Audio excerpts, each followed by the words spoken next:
Hi guys, my name is Nonima Dikela. Welcome to my YouTube channel. So today I want us to talk about two dockets, one murder, how justice was split in plain sight.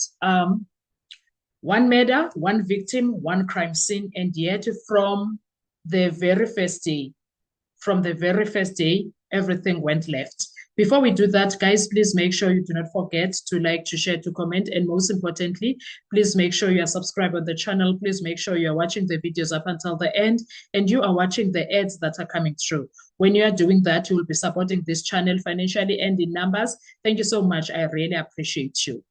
Now, South Africa had two murder cases for Senzo Meyiwa. I don't know what that means, but yeah, that's what happened. On the 26th of October 2014, the day Senzo Meyiwa was killed, case 636 was opened. And years later, unbelievable, case 3775 was opened, I think January 2019, if I'm not mistaken, but somewhere there. But what we have is two active dockets, two investigative parts, two sets of suspects, only one ever reached the court. Just let it sink in. Only one ever reached the court. Let me say, only one was ever charged and reached the court, because the 375 people, I don't know if they were charged, but there was an intention, because now we know about case 375. Okay, this is not normal. This is abnormal, like in history of cases in South Africa. Let us be absolutely clear. Opening two case numbers for one murder of the same day, it's not standard policing. It is exception, and exceptions demand explanations, because each docket means a separate investigation, separate suspects, separate evidence trials, separate theories of how Senzo died. From day one, the state was not certain, yet the public was told certainty came later. Case 636, the version that won. Case 636 opened on the 26th of October 2014, is the docket now before court. This is the version built years later into a confession-based case, Section 204 witnesses, a rewritten narrative of the shooting. This docket became the state case. But here's the problem. It never became the only case. Case 375, the case that refused to die, because while 636 was being elevated, case 375 was still alive, still open, still unresolved, still not withdrawn, still not finalized. It's still hanging in balance, because it was opened, I think, 5 years later after the matter. SAPS itself had not closed the alternative investigation. That single fact detonates the entire prosecution, because it means the investigation was incomplete, alternative suspects still existed, the truth had not been settled. You cannot prosecute certainty while uncertainty is officially on file. You can't do that. This is where the law is violated. This is no longer commentary, this is law. If two dockets for the same matter exist and one remains open, then the state has the constitutional duty to disclose that fact to the defense, explain the divergence to the court, justify why one set of suspects is prosecuted and the other is not. Failure to do so is not a mistake. It is a selective prosecution. And we saw it live, because it got therefore to force Baloyi to talk about case 375 back in 2022. And when it comes to the court of Judge Rata, none of this was explained properly as it is being explained here. None of that happened. And now the question is, who made the choice?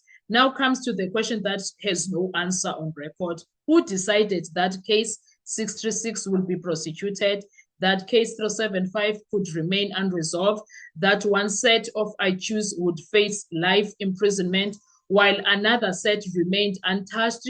Because here is the brutal truth. Police cannot make that decision. Investigators cannot make that decision. Silence cannot make that decision. Only the NPA, acting lawfully and transparently, can. So where is that decision? Where are the reasons? Where is the paper trail? Where is the explanation to the courts? Why is all of this happening the way it's happening? And all of this looks very much poisonous to the entire trial. Proceedings with a prosecution while another docket remains open means the defense is denied the alternative suspects, the court is denied the full evidentiary landscape, the accused are denied a fair trial. An open docket is exculpatory by nature, and bearing that situation material is vital to any prosecution. This is not about innocence or guilt. This must be said clearly. This is not a declaration that the current accused are innocent. No, the court must decide on that. Yes, we know what is happening, but still, it's the court that must decide. It is something far more serious. It is proof that the state never lawfully resolved who should be accused. And when the choice of accused is tainted, every verdict that follows is unstable. You can't hold on to that. You need to make sure. And also, we have those irreversible facts. Remember these dates: 26 October 2014, case 636 was opened. And then somewhere in 2019, I think it was January, case 375 is still open. 2 dockets, 1 murder, 1 prosecution. Justice does not work like that. And until South Africa is told in court what happened to case 375, the trial will never escape the question: were these men proven guilty or merely chosen? What is happening here? Were they being brought here to shut people's mouth, to stop talking about the sense of matter, etc.? Because right now, what it looks like a disguise. People that are being framed, people that are being forced to accept something that they know nothing about, people that are being forced because of their past mistakes. Some of them are serving time for crimes of murder, but it does not mean they must also answer to something they did not do, something that had nothing to do with them. But here in this case, 636 is more of like forcing these guys, because the NPA Baloyi is not talking about case 375, is not explaining to anyone what is happening there. He was forced by Advocate Tefo to disclose all of that information. And that alone is very much problematic, very much suspicious, very much weird, and all of those things. So I don't know when and how this will be resolved, because as we can see in that courtroom, a lot is still going left.